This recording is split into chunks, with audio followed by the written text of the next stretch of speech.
आज मैं आपको मिलवाने वाला हूं दुबई में मुकीम भारतीय टिकटॉक स्टार से। इस बाहिम्मत लड़की ने सरकारी स्कूलों में पढ़कर दुनिया की बेहतरीन एयरलाइन में एयर होस्टेस की जॉब हासिल की, लेकिन फिर कोरोना की वजह से नौकरी खो दी, लेकिन हिम्मत नहीं हारी।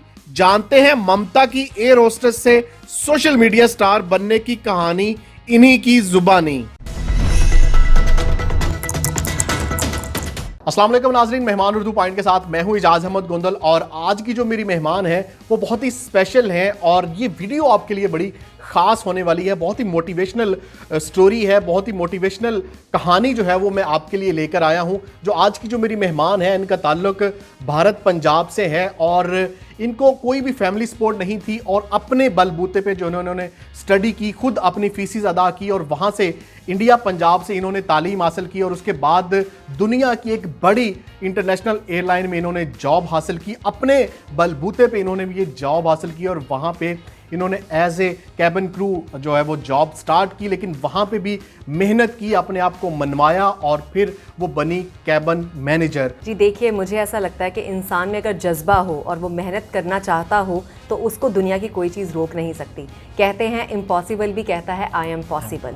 तो मुझे भी इसी चीज़ में बिलीव है ज़िंदगी में कि आप बस अपना काम करते जाएं, मेहनत करते जाएं, जज्बे के साथ आगे बढ़ते जाएं तो आपको कोई चीज़ रोक नहीं सकती। तो देखिए आज मैं भी यहाँ खड़ी। कैसा एक्सपीरियंस था एज ए कैबिन क्रू और एज ए कैबिन मैनेजर आपका जॉब करना? जी, मैं पंजाबी हिंदी स्कूल से ही पढ़ी थी। फैमिली नहीं चाहती थी कि मैं काम करूं। एक लड़की है, उसके लिए यही सोचा जाता है कि बस वो शादी करे, बच्चे पैदा करे और अपना घर संभाले। जैसे बहुत सारे कल्चर्स में यही माना जाता है, लेकिन मैं थोड़ी ऑड वन आउट थी। जैसे कहते हैं ना, रेड एप्पल्स में ग्रीन एप्पल थी मैं। तो मैं हमेशा अपने माँ बाप से कहती थी नहीं, मैं ज़िंदगी में कुछ करना चाहती हूँ, मैं आगे बढ़ना चाहती हूँ।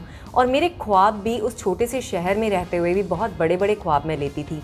जब मैं वहाँ बैठ के बात करती थी, मैंने अमेरिका कनाडा कभी देखा नहीं था, लेकिन मैं बातें अमेरिका कनाडा तक की करती थी और लोग मुझे पागल समझते थे कि ये बड़ी बड़ी बातें करती है, ये बिल्कुल एक नंबर की बेवकूफ़ है, पता नहीं अपने आप को क्या समझती है।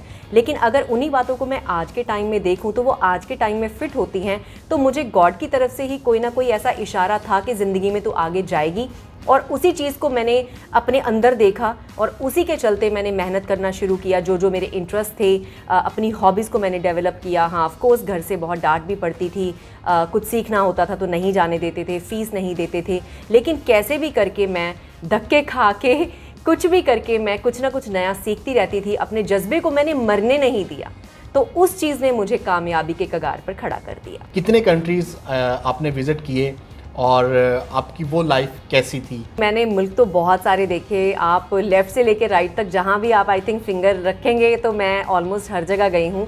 अगर मोटा मोटा हिसाब लगाया जाए, पूरा यूरोप मैंने देखा है, अमेरिका, कनाडा, ब्राज़ील, इधर आ जाएँ तो पूरे एशिया में मैंने सब जगह घूमी हूँ। उसके अलावा मैं ऑस्ट्रेलिया में भी बहुत सारी जगह गई हूँ। सारी जगह अपने आप में बहुत खूबसूरत और अच्छी होती हैं। आई थिंक जहाँ इंसान को जाके शांति मिलती है उसको वो सबसे ज़्यादा फेवरेट हो जाता है। मैं एक का नाम लेके बाकी के साथ अनजस्टिस नहीं करना चाहती, मुझे सारे के सारे मुल्क ही बहुत अच्छे लगते हैं। जी देखिए, कैबिन क्रू हो गया या बहुत सारे प्रोफेशंस आज भी हमारे मुल्कों में बदनाम हैं। लोग उनको अच्छा नहीं मानते। बहुत सारे कल्चर्स में लड़कियों का काम करना ही अच्छा नहीं माना जाता। उनमें से मेरे भी कुछ लोग थे आसपास वाले जिन्होंने बहुत अफवाहें उड़ाई कि घर से भाग गई है, इसने कुछ गलत किया होगा जो यहाँ पे नहीं है। लेकिन जबकि मेरी यहाँ पे जॉब में जब सिलेक्शन हुई थी तो पूरे मीडिया ने, पूरे हर न्यूज़पेपर ने मेरी स्टोरी को छापा। मुझे उन्होंने शाबाशी दी कि देखिए कहाँ से निकली है, जहाँ पे उसको सपोर्ट नहीं थी, इसने मेहनत करके एयरलाइंस में जॉब हासिल की है और मैंने वो मुकाम हासिल कर लिया जहाँ सब लोग मेरी बात कर रहे थे।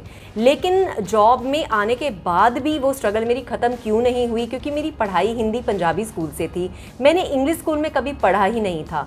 तो यहाँ पे सारी पढ़ाई और एग्ज़ाम्स आपको देने के बाद ही लाइसेंस मिलता है कैबिन क्रू का।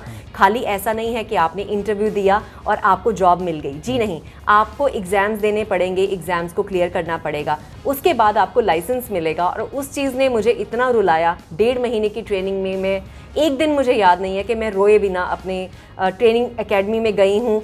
एग्ज़ाम देते हुए भी मैं ऊपर वाले का नाम ले रही होती थी कि मैं पास हो जाऊँ, क्योंकि इंग्लिश तालीम कभी मिली ही नहीं थी।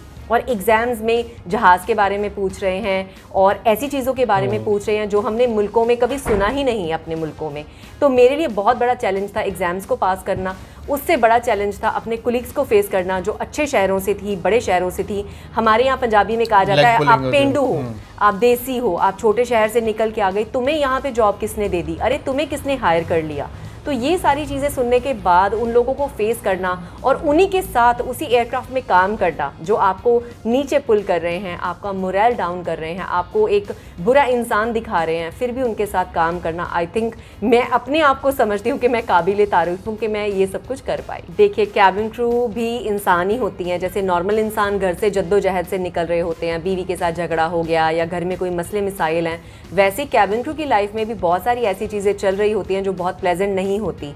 लेकिन वो ये जब ड्रेस पहनती हैं, यूनिफॉर्म पहनती हैं, तो ये उनकी पार्ट ऑफ ड्यूटी होता है कि आपने सबको एक स्माइल देनी है और जेन्युइन स्माइल देनी है। और बाकी कुछ इंसान की अपनी शख्सियत के ऊपर भी डिपेंड करता है। मुझे लगता है मैं एक ऐसी इंसान वैसे ही हूँ कि मैं सबको देखकर मुझे स्माइल करना और एक अच्छे पॉजिटिव वे में मिलना मुझे अच्छा लगता है। मेरी कोलीग्स भी करती थी पर मेरे से शायद अच्छी स्माइल किसी की नहीं थी, तो लोग मुझे बेइंतहा फ्लाइट में प्यार देते थे।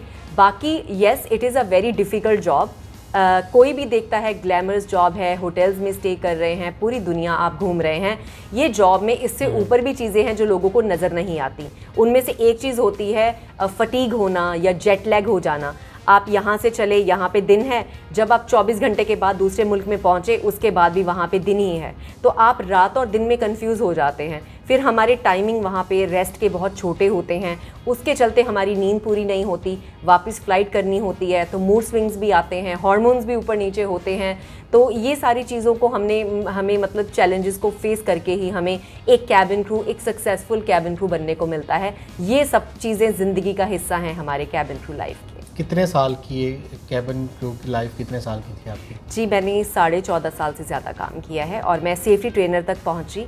जबकि पंजाबी हिंदी स्कूल जैसे मैंने कहा आपको पढ़ाई की है, लेकिन मेरे में एक जज्बा था कि नहीं, खाली कैबिन क्रू बन गई हूँ यहाँ पे इसका एंड नहीं है। कैबिन क्रू बनी, सीनियर कैबिन क्रू बनी, फिर कैबिन मैनेजर बनी, उसके बाद भी मैं सेफ्टी ट्रेनर बनी जहाँ पे मैंने 120 से ज़्यादा नेशनैलिटीज़ को पढ़ाया। और अगर इस 14.5-15 साल की लाइफ के बाद एकदम से टर्निंग पॉइंट आता है, कोरोना आता है जिसने पूरी दुनिया को एक दफ़ा हिला के रख दिया, उसी में आप मुतासिर हुई, उसके बाद फिर क्या आपकी स्ट्रगल हुई कि एकदम से फिर आप सोशल मीडिया स्टार बनी? जी, मैं सोशल मीडिया पे लोगों को नहीं पता, मैं यूट्यूब पे आज से 8 से 9 साल से हूँ। मैं वहाँ पे भी मैं लोगों को ट्रेनिंग ही देती थी अपने चैनल पे कि how to become cabin crew. अगर इस फील्ड में आपने आना है तो कौन सी चीज़ों का आप ध्यान रखें ताकि लोगों के पैसे ज़ाया ना जाएं। बहुत सारे इंस्टीट्यूट्स हमारे मुल्कों में हैं जहाँ कैबिन क्रू बनने का प्रॉमिस करके लोगों से 2 लाख, 3 लाख, 5 लाख रुपए ले लिए जाते हैं जो एक आम नॉर्मल फैमिली अफोर्ड नहीं कर सकती। तो मैंने अपने YouTube के जरिए बहुत सारी फैमिलीज़ को हेल्प की कि वो अपने बच्चों को उसी जॉब के दौरान ही करती रही। जी ऑन द साइड। जबकि बहुत सारे लोगों को ये चीज़ नापसंद थी, लेकिन मैंने अपना जज्बा नहीं छोड़ा। मुझे लगा आज मैंने हासिल कर लिया है, आज मैं लकी हूँ, तो मैं इस चीज़ को लोगों को बताऊं कि इसमें कैसे आना है। इल्म बांटना ही चाहिए बिल्कुल। खाली उसको मैं अपने तक नहीं रखना चाहती कि मैं कमा रही हूँ, आज मैं सक्सेसफुल हो गई हूँ तो मैं किसी और के साथ इसके बारे में डिस्कशन ना करूँ, नहीं इसको जॉब ना मिले। लेकिन मैंने अपना पूरा हुनर, अपना एक्सपीरियंस, जो भी मैंने अपनी ज़िंदगी में सीखा अपनी गलतियों से या जो भी मैंने किया, मैं लोगों के साथ स्टोरीज़ के रूप में शेयर करती थी अपने यूट्यूब पे। मेरे पास गोल्ड अवार्ड भी है यूट्यूब का। वो लोगों का प्यार ही है, लोगों की शाबाशी है। लेकिन जब मेरी जॉब गई उस टाइम पे मेरे चैनल का नाम ट्रैवल विद ममता है, जैसे आप जानते हैं मेरा पूरा सोशल मीडिया। तो ट्रैवल वर्ड ने मुझे डिप्रेस कर दिया। बहुत सारे लोगों ने मुझे लिखना शुरू कर दिया कि आपकी तो नौकरी चली गई है, अब आप ट्रैवल विद ममता चैनल को चेंज करेंगी क्या? क्योंकि आपको पता है बहुत सारे लोग आपके दोस्त होते हैं पर बहुत सारे लोग आपके दुश्मन होते हैं जो दोस्त के रूप में आपको तंज मारने के लिए आ जाते हैं। तो लोगों ने कोई कसर नहीं छोड़ी। जबकि जॉब गई थी, मुझे कोरोना भी हो गया था और मैं काफ़ी बुरे वक्त में से गुजर रही थी, लेकिन लोगों ने मुझे और परेशान करना शुरू कर दिया। लेकिन वहाँ से भी मैंने अपने आप को यही कहा कि कोई बात नहीं, अंधेरे के बाद सवेरा, कुछ ना कुछ आएगा। और उसके बाद मैंने अपना टिकटॉक पे भी चैनल शुरू किया और बाकी प्लेटफॉर्म्स के ऊपर भी मैं और ज़्यादा एक्टिव हो गई। पहले खाली मेरा फोकस यूट्यूब रहता था, आज टचवुड मेरे 2.5 मिलियन से ऊपर फॉलोअर्स हैं and counting. I am sure लोगों का प्यार रहेगा आप सबका, तो मैं इससे भी आगे बुलंदियों तक पहुँचूँ। एज ए कैबिन क्रू कभी मौका मिला पाकिस्तान जाने का? अरे बहुत बार मिला, फ्लाइट में। कौन से शहर में ज़्यादा गई हैं? जी मैं इस्लामाबाद, कराची, पेशावर, लाहौर मैंने फ़्लाइट्स में गई हूँ, क्योंकि यहाँ से फ़्लाइट महज 3.5 घंटे की होती थी, तो हम वहाँ पैसेंजर्स को उतार के नए पैसेंजर्स को लेके क्लीनिंग और केटरिंग के बाद जी वापस आते थे। लेकिन रास्ते में भी आप मानेंगे नहीं कितने लोग मेरे साथ तस्वीरें लेते थे, अरे आप इंडिया से हैं, अरे आप इंडिया से हैं। फिर लोग टिश्यू पेपर्स के ऊपर मुझे अपने एड्रेस, फ़ोन नंबर लिख के देना, ईमेल एड्रेस, अभी तक मेरी फाइल में कुछ ना कुछ आपको मिल जाएगा पड़ा हुआ। लोगों ने तब भी मुझे बहुत प्यार दिया है। ऐसे पंजाबी ਇੱਥੇ ਯੂਏਈ ਚ ਤੁਸੀਂ ਆਪਣੇ ਆਪ ਨੂੰ ਕਿਸ ਤਰ੍ਹਾਂ ਵੇਖਦੇ ਹੋ, ਕਿੰਨਾ ਮਜ਼ਾ ਆਉਂਦਾ ਹੈ? ਬਈ ਪੰਜਾਬੀਆਂ ਵਰਗਾ ਮਿੱਠਾ ਕੋਈ ਨਹੀਂ ਹੈਗਾ। ਅਸੀਂ ਪੰਜਾਬੀ ਦੋ ਹੀ ਕੰਮ ਕਰਦੇ ਹਾਂ, ਜੇ ਤਾਂ ਸਾਨੂੰ ਕੋਈ ਪਿਆਰ ਨਾਲ ਬੁਲਾਏਗਾ ਤੇ ਅਸੀਂ ਡੁੱਲ ਜਾਵਾਂਗੇ, ਤੇ ਜੇ ਕੋਈ ਸਾਨੂੰ ਇੱਕ ਵਾਰੀ ਵੀ ਅੱਖ ਦਿਖਾਏਗਾ ਤੇ ਅਸੀਂ ਉਹਨੂੰ ਖਾ ਜਾਵਾਂਗੇ। ਤੇ ਤੁਹਾਡੀ ਇਸ ਗੱਲ ਤੇ ਪੰਜਾਬੀਆਂ ਤੇ ਮੈਨੂੰ ਇੱਕ ਚੀਜ਼ ਯਾਦ ਆਈ ਏ ਕਿ ਕਿਸੇ ਬੰਦੇ ਨੇ ਇੱਕ ਪੰਜਾਬੀ ਨੂੰ ਕਿਹਾ ਵੀ ਐਲ ਐ ਫੜ 25 ਪੈਸੇ। ਪੁਰਾਣੇ ਟਾਈਮ 'ਚ 25 ਪੈਸੇ ਵੀ ਬੜੇ ਹੁੰਦੇ ਸਨ, ਕਿ ਐਲ ਐ ਫੜ 25 ਪੈਸੇ ਤੇ ਤੂੰ ਚੁੱਪ ਬੈਠਣਾ, ਠੀਕ ਹੈ। ਉਹਨੇ ਕਿਹਾ ਐਲ ਐ ਫੜ 25 ਪੈਸੇ ਤੇ ਐਲ ਐ ਫੜ ਤੇ 50 ਪੈਸੇ, ਕਹਿੰਦਾ ਮੈਂ ਬੋਲੇ ਬਗੈਰ ਨਹੀਂ ਰਹਿ ਸਕਦਾ। ਤੇ ਅਸੀਂ ਪੰਜਾਬੀ ਬੰਦੇ ਨਾ ਅਸੀਂ ਰੌਣਕੀ ਹੁੰਦੇ ਆ, ਸਾਨੂੰ ਕਿਤੇ ਵੀ ਮਹਿਫਿਲ 'ਚ ਬੁਲਾ ਲਓ, ਜੇ 100 ਬੰਦੇ ਹੈਗੇ ਨੇ ਨਾ ਵਿੱਚ ਇੱਕ ਪੰਜਾਬੀ ਹੋਏਗਾ ਤੇ ਸਭ ਤੋਂ ਜ਼ਿਆਦਾ ਮਤਲਬ ਮਹਿਫਿਲ ਦੀ ਜਾਨ ਉਹੀ ਹੋਏਗਾ। ਮੈਂ ਕਹਿੰਦੀ ਅਸੀਂ ਤਾਂ ਜਨਰੇਟਰ ਦੇ ਉੱਤੇ ਵੀ ਨੱਚਣ ਵਾਲੇ ਬੰਦੇ ਹੈਗੇ ਆ, ਅਸੀਂ ਗੱਲਾਂ ਕਿਸੇ ਨਾਲ ਵੀ ਸ਼ੁਰੂ ਕਰ ਲੈਂਦੇ ਆ। ਅਸੀਂ ਦਿਲ ਖੋਲ ਕੇ ਪਿਆਰ ਕਰਨ ਵਾਲੇ, ਅਸੀਂ ਦਿਲ ਖੋਲ ਕੇ ਗੱਲਾਂ ਕਰਨ ਵਾਲੇ ਲੋਕ ਆ। ਔਰ ਮਮਤਾ ਜੀ ਤੁਹਾਡਾ ਤਲਕ ਜਿਹੜਾ ਹੈ ਉਹ ਚੜ੍ਹਦੇ ਪੰਜਾਬ ਤੋਂ, ਮੇਰਾ ਤਲਕ ਲਹਿੰਦੇ ਪੰਜਾਬ ਤੋਂ। ਦੋਵਾਂ ਪੰਜਾਬਾਂ ਦੇ ਲੋਕ ਜਦੋਂ ਅਸੀਂ ਇੱਥੇ ਮਿਲਨੇ ਆ, ਸਾਡਾ ਕਲਚਰ, ਸਾਡਾ ਰਹਿਣ ਸਹਿਣ, ਸਾਡੀ ਬੋਲੀ, ਸਾਡਾ ਸਭ ਕੁਝ ਸੇਮ ਹੈ। ਉਸ ਵੰਡ ਤੋਂ ਬਾਅਦ ਅਗਰ ਜ਼ਿਆਦਾ ਵਿਗੜਿਆ ਤਾਂ ਪੰਜਾਬ 'ਚ ਜ਼ਾਹਿਰੀ ਗੱਲ ਹੈ ਪੰਜਾਬ 'ਚ ਲਾਈਨ ਖਿੱਚੀ ਗਈ ਹੈ ਔਰ ਅਸੀਂ ਲੋਕ ਦੂਰ ਹੋਏ ਆ। ਲੇਕਿਨ ਬਾਹਰ ਜਦੋਂ ਤੁਸੀਂ ਦੂਸਰੇ ਪੰਜਾਬੀ ਆਪਣੇ ਪਾਕਿਸਤਾਨੀ ਪੰਜਾਬੀਆਂ ਨੂੰ ਮਿਲਦੇ ਹੋ ਤਾਂ ਕਿੰਨੀ ਖੁਸ਼ੀ ਹੁੰਦੀ ਹੈ। ਮੈਂ ਦੱਸ ਨਹੀਂ ਸਕਦੀ ਇਸ ਚੀਜ਼ ਨੂੰ ਤੁਹਾਨੂੰ। ਕਦੇ ਕਦੇ ਮੇਰੀਆਂ ਅੱਖਾਂ ਭਰ ਆਉਂਦੀਆਂ ਨੇ, ਤੇ ਕਿਉਂਕਿ ਮੇਰੀ ਲੋਕਾਂ ਨੂੰ ਨਹੀਂ ਪਤਾ, ਮੇਰੀ ਪੜਨਾਨੀ ਜੋ ਸੀਗੀ, ਮੇਰੀ ਨਾਨੀ ਦੀ ਜੋ ਮਦਰ ਸੀਗੀ, ਉਹਨਾਂ ਦੇ ਬ੍ਰਦਰਸ ਉਧਰ ਪਾਕਿਸਤਾਨ ਵਾਲੀ ਸਾਈਡ ਰਹਿ ਗਏ ਸੀ। ਔਰ ਮੈਨੂੰ ਅੱਜ ਤੱਕ ਯਾਦ ਹੈ ਮੈਂ ਆਪਣੀ ਨਾਨੀ ਮਾਂ ਨੂੰ ਰੋਂਦੇ ਦੇਖਿਆ ਉਹਨਾਂ ਲਈ ਕਿ ਮੇਰੇ ਬ੍ਰਦਰਸ ਉੱਥੇ ਰਹਿ ਗਏ। ਉਹ ਲੈਟਰ ਲਿਖਦੇ ਹੁੰਦੇ ਸੀ।